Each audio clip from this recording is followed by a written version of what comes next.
இந்த குட்டி அப்பளம்லாம் பொரிக்கும் போது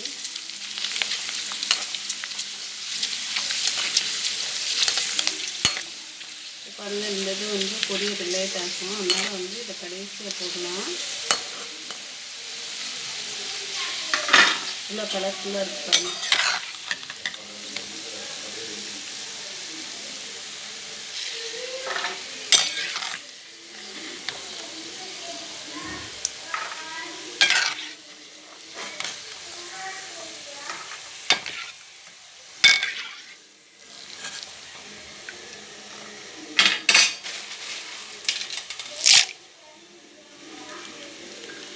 இன்றைக்கி சுண்டல் குழம்பு வச்சாச்சு. ஸ்கூலுக்கு வந்து பசங்களுக்கு கொடுக்குறதுக்காண்டி காலையில் அப்பளம் வச்சாச்சு.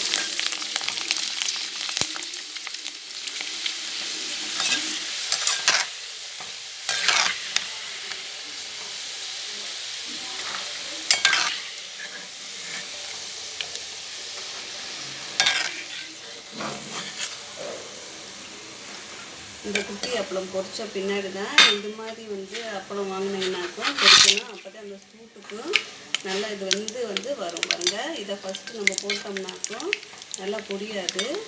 இது மாதிரி கொஞ்சம் நேரம் அப்பளம் மற்ற அப்பளங்களை வறுத்துட்டு அதுக்கப்புறம் தான் இது மாதிரி அப்பளங்களை வந்து பொரிக்கணும். அப்போ வந்து இந்த சூடு அதிகமாக இருக்கனால உடனே பொரிஞ்சிடும் பாருங்கள்.